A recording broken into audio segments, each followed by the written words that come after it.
Olá, seja muito bem-vinda, muito bem-vindo ao Toque de Vida Debate de hoje. Eu sou o pastor André e é uma alegria ter você aqui com a gente. Ide por todo mundo e pregai o evangelho a toda criatura. Essa é uma orientação do próprio Jesus.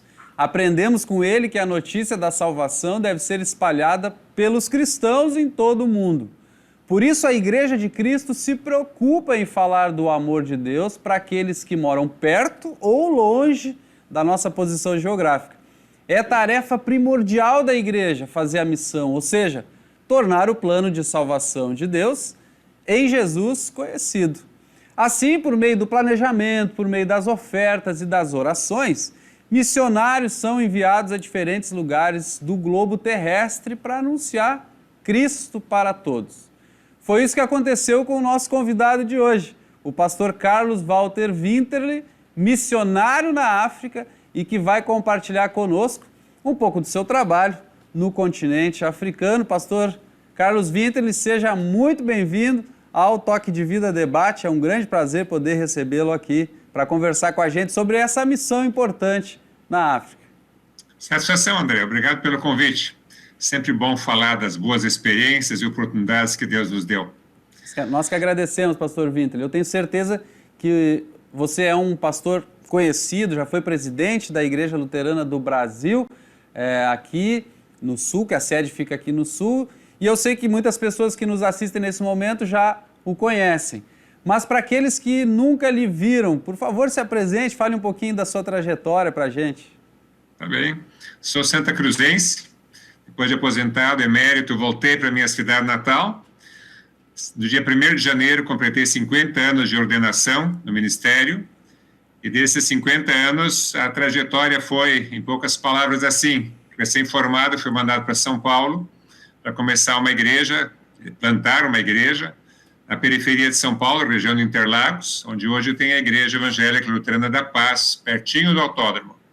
Foram 15 anos de muito trabalho, muita bênção, começamos do zero, com crianças, e em 13 anos tínhamos igreja, salão, casa paroquial, estávamos financeiramente independentes, 300 e poucos membros, e achei que a missão estava bem cumprida lá, pedindo a Deus que me desse uma outra oportunidade, sempre pensando em ir mais para o norte.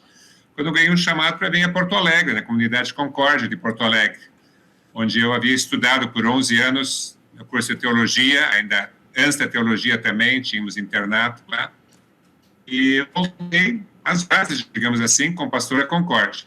Foram 10 anos de trabalho na Concórdia, muito abençoados, lá no Monte Serrate, para quem conhece, e depois de 10 anos eu fui eleito presidente da igreja, por 2 períodos, 4 anos mais 4 anos. E a sede da igreja ficava ali do lado da igreja, né? Então eu só mudei de casa, da casa paroquial para a casa presidencial lá, e continuamos o trabalho dentro do círculo de amizade também, foi muito bom para os filhos, né? Então, ao todo, ficamos 18 anos morando em Porto Alegre. Depois disso, fomos para a África. E aí é outra história, vou deixar para o próxima pergunta aí. Sou casado com Lídia, encontramos no estágio em São Paulo, ela é carioca de nascimento. 50 anos de casamento também, completamos bodas de ouro em janeiro, temos 3 filhos, Léo, a Tatiana e o Paulo. Tatiana está de aniversário hoje, mora na Inglaterra, o Paulo mora no Canadá, muito conhecido aí no ambiente da UBRA, o Paulinho Winterle, né? Dirigiu o coral da UBRA, o coral sacro, e participou muito aí. E o Léo, mais velho, morava na Alemanha e voltou para morar em Santa Cruz para cuidar dos velhinhos aqui, digamos assim, né? Então temos um filho e 2 netos próximos aqui. 2 netos na Inglaterra, 2 netos no Canadá também. Isso em breves palavras antes de ir para a África. Muito obrigado por compartilhar com a gente um pouco da sua biografia. E a próxima pergunta que eu tenho é justamente essa: como se deu essa oportunidade ou esse chamamento para ir para o continente africano? Quando foi isso e por quê? Isso é uma coisa só por Deus mesmo, né? Não tem explicação humana. Depois de 2 períodos na presidência, eu estava aguardando um chamado, esperando uma congregação aqui, mas como eu tinha bastante relacionamento internacional também, do tempo da presidência, os meus amigos dos Estados Unidos e na Europa sabiam que eu estava aguardando um chamado, uma oportunidade de trabalho. quando eu recebi um telefonema perguntando: considerarias um chamado para Nairobi? E a minha pergunta, de surpresa, foi: onde é que fica Nairobi? Né? No momento, assim, me deu um branco. No Quênia, na África. Eu botei a mão no bocal do telefone, nos telefones antigos, falei para minha esposa: vamos para a África? Ela disse: vamos. Isso foi em agosto de 2006. Em começo de outubro, estávamos no Quênia, para um período de 2 anos, que foi estendido para mais 2 anos, total de 4 anos no Quênia. Foi um trabalho fabuloso, um povo muito querido. Estava sob a tutela da Igreja Irmã dos Estados Unidos, que nos deu boas condições de segurança, o que era muito necessário naquele país lá. Só para contar um detalhe, nós participamos da violência pós-eleitoral no final de 2007 para 2008, e mais de 1.000 pessoas foram mortas a machadada, e nós fomos aconselhados pela companhia de seguro a sair do país. Então, tivemos que voltar ao Brasil como se não fôssemos voltar ao Quênia. Fizemos malas e as coisas de volta aqui, e ficamos 1 mês no Brasil, e depois voltamos no dia em que eles assinaram a paz. Mas foi um período difícil, porque nós tínhamos para onde fugir, e o povo lá não tinha para onde fugir. As igrejas foram fechadas, toda atividade suspensa. Fiquei 1 mês praticamente preso dentro de casa, uma vez que eu saí para ir no supermercado, e depois voltamos então para o Brasil, né? Mas no mais, descontando essa tragédia, digamos, que a gente vivenciou por lá, foi um período muito bom no Quênia. Muito trabalho com crianças, muito trabalho de visita em presídios junto com a luterana, o trabalho na igreja central, que era uma igreja muito grande, muito bonita, e o trabalho em 2 favelas, uma delas considerada a maior favela da África hoje, Kibera, com crianças e com adultos, com jovens, com meninos de rua, com drogados. Então, foi um trabalho pastoral e um trabalho assistencial também.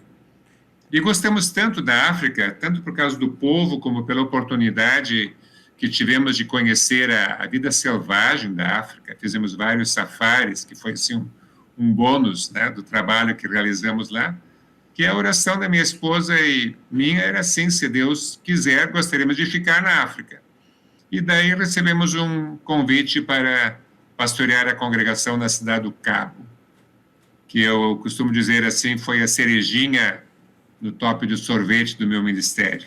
A cidade do Cabo é considerada uma das cidades mais lindas do mundo, uma das mais belas, uma congregação não muito grande, um pessoal muito querido, uma congregação mista, de brancos e negros, fala inglesa, e ficamos lá 5 anos, e daí, pela regra, deveríamos sair, mas o pessoal pediu, ficamos mais 2 anos, e quando eu pensei: bem, agora está na hora de voltar para o Brasil, veio o convite para irmos a Pretória assumir a direção do seminário, que eles chamam lá o reitor do seminário.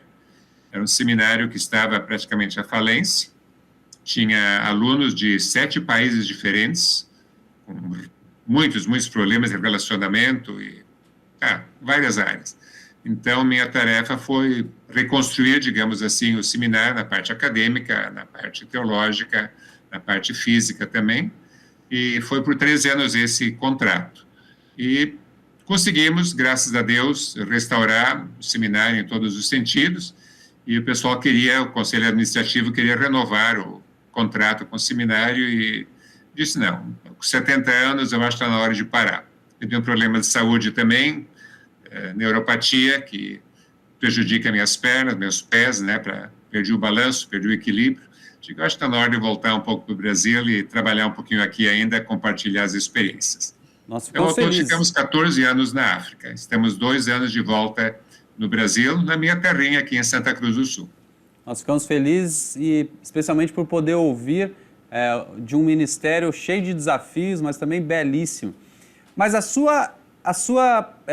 o seu objetivo quando foi para a África era qual? Implantar igrejas, criar seminários? Qual era a sua principal função? Não, era compartilhar o evangelho pelos dons que Deus me tinha dado com o pessoal de lá.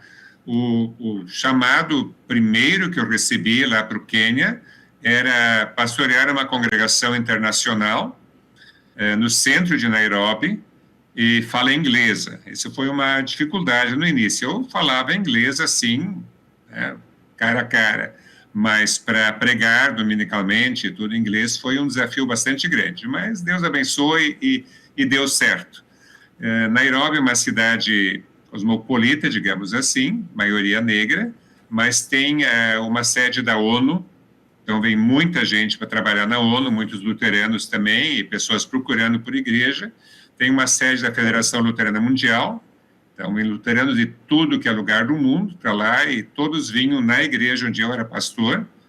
A igreja tinha 2 cultos de manhã, em inglês às 9 e às 11 em Swahili, que são as 2 línguas oficiais lá do Quênia, além das outras línguas tribais. Então, para mim aquilo foi tranquilo, digamos assim, depois que eu passei a barreira da língua, e daí eu me ofereci e comecei a me meter no trabalho nas favelas também. E aquilo foi muito gratificante, né? Muito doído pela miséria, muitos órfãos da AIDS, muitos, trabalhamos com eles direto, juntamente com a equipe local, que estava começando, e a gente incentivou e incrementou o trabalho, programa de alimentação, bolsas de estudo, vestuário, etc., coisa mais, né? Então, foi isso aí. Nesse meio tempo, então agora uma outra resposta à tua pergunta aí, André. Nesse meio tempo, Deus abriu uma outra porta, que não foi planejada por ninguém, e só podemos dizer foi por Deus mesmo, a porta de Moçambique. Em que lá do Quênia eu fiquei sabendo que um moçambicano refugiado no Canadá, havia se formado pastor no Canadá, na igreja luterana, e havia sido mandado de volta para Moçambique e começaram um trabalho lá. E eu fiz contato com ele e ele pediu ajuda para a educação teológica, que ele falou assim, as condições são muito primitivas lá no lugar onde ele havia ido para começar, né, na sua aldeia de origem. E ele disse, nós temos que preparar candidatos locais, e eu não tenho condições de fazer isso sozinho. Então eu disse, olha, o seminário de São Leopoldo tem condições, ele tem um programa de educação teológica por extensão, que eu havia sido monitor dele para alguns alunos aqui no Brasil, conhecia bastante bem, e ele aceitou, então eu fui para Moçambique começar a educação teológica lá em Moçambique. E a partir do Quênia, eu ia cada ano, 1, 2 vezes por ano, 2 semanas, 3 semanas, dando cursos intensivos. A partir de 2010 começamos o curso, 2007 foi o primeiro ano que eu fui para lá, é isso. E 2015 foram formados os primeiros pastores, 8 pastores. Tá? O pastor André Plauer me ajudou a partir de 13, e outros pastores brasileiros foram para lá também dar cursos intensivos, junto comigo lá. Né? Depois que esses primeiros 8 se formaram, começou uma outra turma de 15, que graduou em 2020. Então, nós temos 2 turmas já formadas, e atualmente, justamente nessa semana passada, essa semana, temos 4 brasileiros lá, lecionando intensivamente para uma nova turma de candidatos ao Sagrado Ministério. Então, isso foi algo não planejado, que Deus abriu uma porta fabulosa, e a igreja de Moçambique tem crescido assim de uma maneira que nunca imaginada, realmente. O evangelho sendo espalhado por meio de pastores brasileiros, o que nos deixa muito felizes e também com uma sensação de estar contribuindo para a obra de Deus em todos os lugares. Eu li um material que você me enviou sobre o projeto, sobre a missão da África, e lá consta 2 projetos que eu achei muito interessantes. Um é o Dorcas e o outro é o Agrolutero. A gente vai fazer um breve intervalo e na volta o pastor Carlos Winter ele vai explicar para a gente o que é exatamente o projeto Dorcas e o projeto Agrolutero. Não sai daí, a gente já volta. Estamos de volta com o Toque de Vida Debate de hoje, falando sobre a missão cristã na África, e quem está compartilhando a sua experiência no continente africano, levando Cristo para todos, é o pastor Carlos Winterle. E no final do primeiro bloco, pastor Winterle, nós iríamos falar sobre o projeto Dorcas e Agrolutero. Você pode compartilhar com a gente o que são esses 2 projetos? Tranquilo. O projeto primeiro em Moçambique é a educação teológica, mas por iniciativa deles lá, com o nosso incentivo, eles começaram 2 outros projetos também. Esse Dorcas é um projeto voltado para as mamas, como eles dizem lá, para as senhoras, né, as mulheres, de costura. Faz já uns 5 anos, eu acho, eu recebi uma pequena doação aqui do Brasil, que eu comprei uma máquina de costura para eles, incentivando, aprendam a costurar, vocês têm, a maioria dos homens lá costura, né? Mas custou para eles comprarem a ideia. Finalmente, há uns 2 anos, eu acho agora, 3 anos, eles começaram com esse projeto Dorcas, então novas verbas foram destinadas para comprar mais máquinas, e houve professor que ensinou as mulheres a costurar, e elas estão hoje costurando uniformes escolares, roupas, tricoteando toucas para as crianças e etc., e ganhando o seu dinheirinho, porque é muito difícil a mulher lá conseguir um emprego e ter o seu próprio dinheiro. A maioria do pessoal trabalha na lavoura, e é assim da mão para a boca, né? Quer dizer, que não é com muita folga. Então, isso tem sido um incentivo bastante grande. Eles estão com 2 pontos agora desse projeto Dorcas. Dorcas veio de uma história bíblica no livro de Atos, uma mulher chamada Dorcas, que costurava roupa para os pobres, né? Daí o nome Dorcas. E agora eles estão esperando novas doações, já estamos mobilizando departamentos femininos, pessoas que simpatizarem com esse projeto, podem mandar doações específicas para o projeto Dorcas, que serão compradas, então, máquinas de costura, e tesouras, e equipamento, e tecido, e etc., coisa mais para esse projeto. O outro projeto, Agro Lutero, foi iniciativa deles lá, e eles se organizaram em pequenas cooperativas de 5 casais, de 10 pessoas, em que ficaram responsáveis por uma determinada área de plantio, e ganharam sementes, ganharam equipamento, ferramentas e coisas assim. E então 30% voltou à Caixa Central e 70% eles dividiam entre si. E plantaram muitas verduras, legumes, agora estão plantando também gergelim, que é uma coisa que dá bom dinheiro, eles vendem sacos de gergelim, milho, que é a cultura básica e o alimento básico para eles, farinha de milho branco, interessante, milho branco para eles, tá? E esse projeto também desenvolveu em muitos lugares, e como ele deu certo, há vários outros lugares pedindo agora esse pontapé inicial de ferramentas e sementes para poderem desenvolver o projeto na sua localidade também. Muito bem. Agora conta pra gente, como é ser um pastor, um homem branco, numa terra onde as pessoas têm a pele preta? Olha, o que eu vou te dizer? Eu levei na naturalidade. Tá? A gente nota que eles fazem diferença. Se uma época houve apartheid na África do Sul, e eu morei na África do Sul 10 anos, né?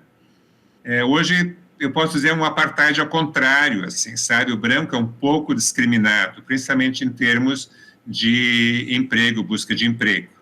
Tá? Temos um nível de gente branca lá, bom nível cultural e econômico, e o pessoal fica, às vezes, com um pouco de ciúmes na alma. Mas eu nunca senti discriminação. Em Moçambique também, que o pessoal é muito pobre, realmente muito, muito pobre lá, sempre foi muito bem acolhido, mas a gente nota que existe aquela distância. Eu li um livro sobre missão intercultural que me marcou bastante. E uma parte do livro dizia assim: por mais que o missionário tente se identificar com a população local, comendo a comida local, vivendo como o povo local vive, ele sempre será um estrangeiro. Não esqueça disso, o autor do livro dizia. Você sempre será um estrangeiro. Mas nós temos algo que nos une, que é a fé em Jesus Cristo e o amor uns pelos outros, e nisso a gente vai trabalhando. Nunca tive dificuldades. Agora, a gente sabe que um povo, não importa qual a sua origem, qual a sua região do planeta, ele carrega consigo, obviamente, os seus traços culturais, né? Aquilo que o define como um povo.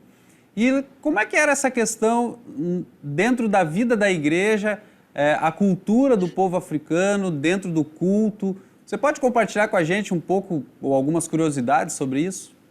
Tranquilo. Eu acho que a gente pode fazer uma comparação aqui com o Brasil. No Brasil, a igreja luterana começou a partir dos imigrantes alemães. Então, havia uma forte cultura germânica, né, aqui no Brasil, e ainda há na nossa igreja. Lá ela começou com o povo local, e realmente do zero, sabe? Do zero. O pastor, aquele que eu falei, moçambicano, que estudou no Canadá, ele começou a testemunhar para os seus parentes da sua vila, e em outra vila, e o pessoal foi se convertendo pela graça de Deus, abraçando a fé cristã, mas preservando essa cultura. E o que principalmente é bem significativo? A música. Eu tentei ensaiar 1 ou 2 hinos do nosso finário, não funcionou, simplesmente não funcionou, não entrava no ritmo musical deles. Então, eles estão acostumados a cantar dançando, sempre o africano, também no Quênia, né? Também no Quênia.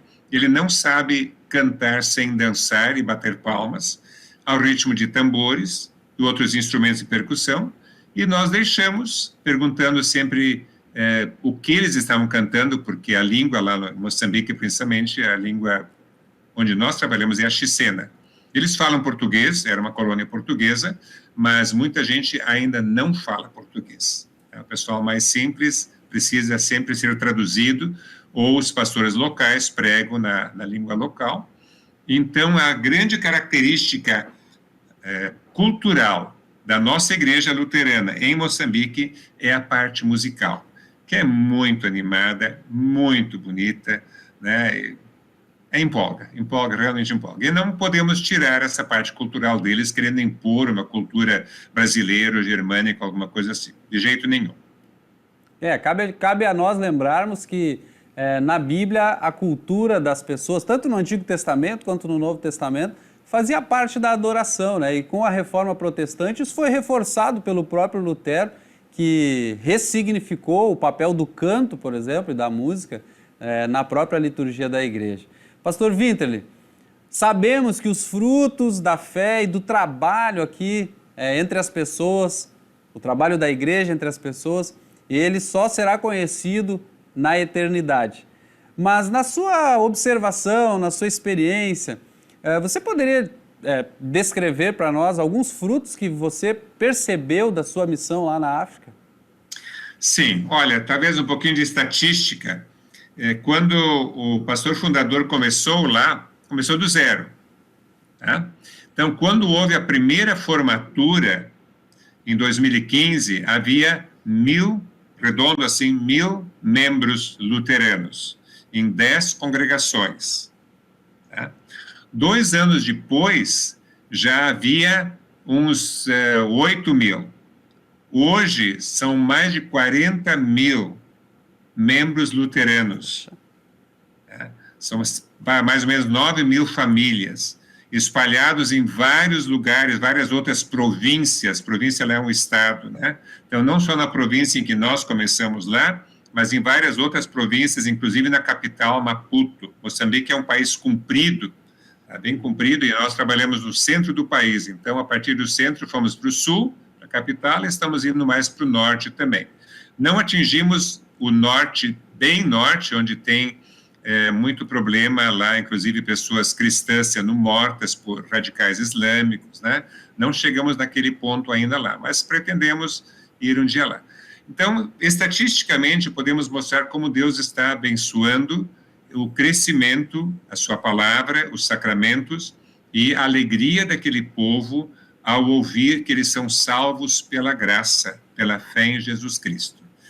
Teologicamente, falamos da justificação pela fé. Talvez o povo simples não usaria essa expressão, justificação pela fé, mas eles ficam realmente transformados. Eu digo, aconteceu um novo Pentecostes a partir da primeira formatura. Os pastores se sentiram capacitados, empolgados para testemunhar, começar novos trabalhos, viajar, atender pedidos de outras pessoas, outros grupos, né?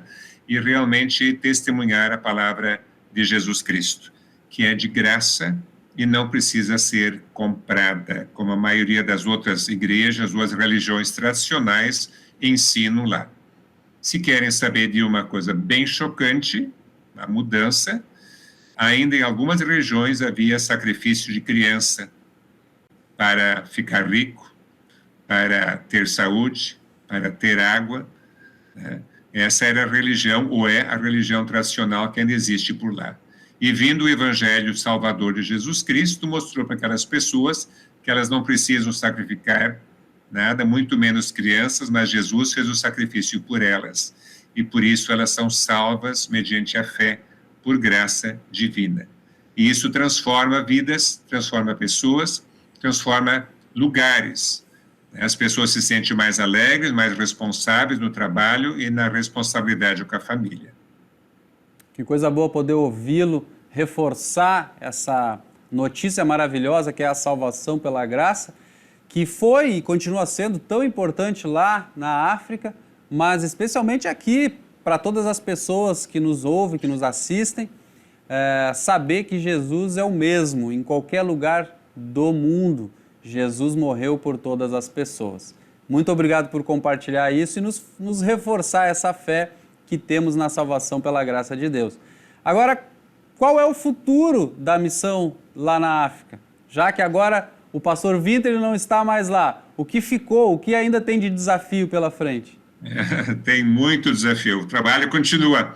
Né? No informativo que preparamos, eu usei o termo assim, passar o bastão adiante.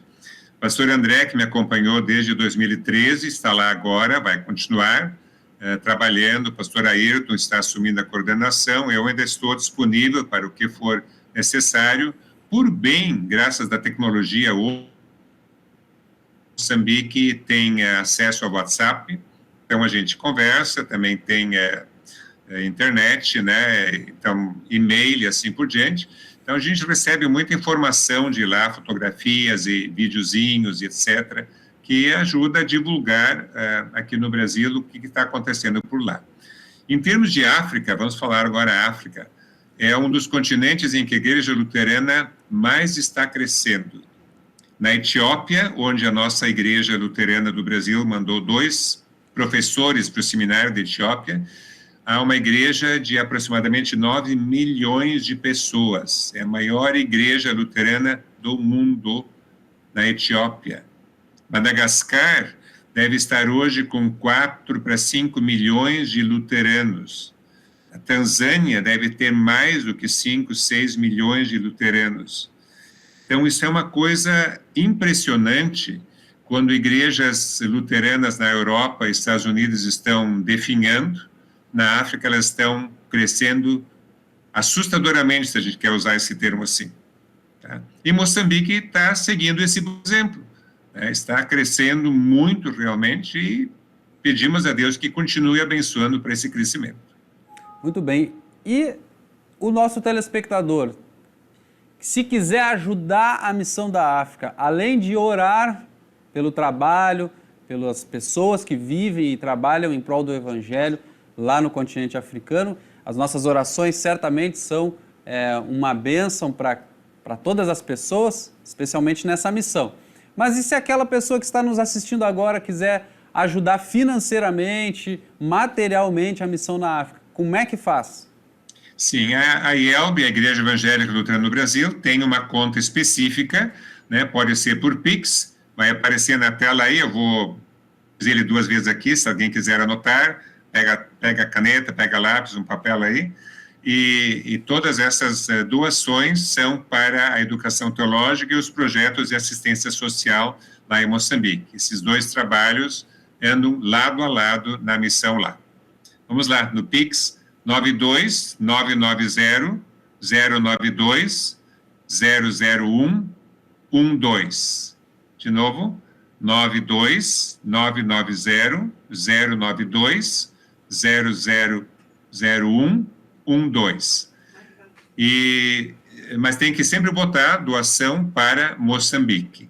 Tá? Então, vai para a caixa específica e depois, no momento oportuno, isso é encaminhado para lá. Então, e orações sempre são necessárias. O povo de lá é muito carente, muito pobre e precisa do nosso apoio em todos os sentidos. Muito bem, então quem quiser ajudar a missão lá na África, é só fazer a sua doação de qualquer valor para esse CNPJ, esse número que o pastor Winterle compartilhou com a gente.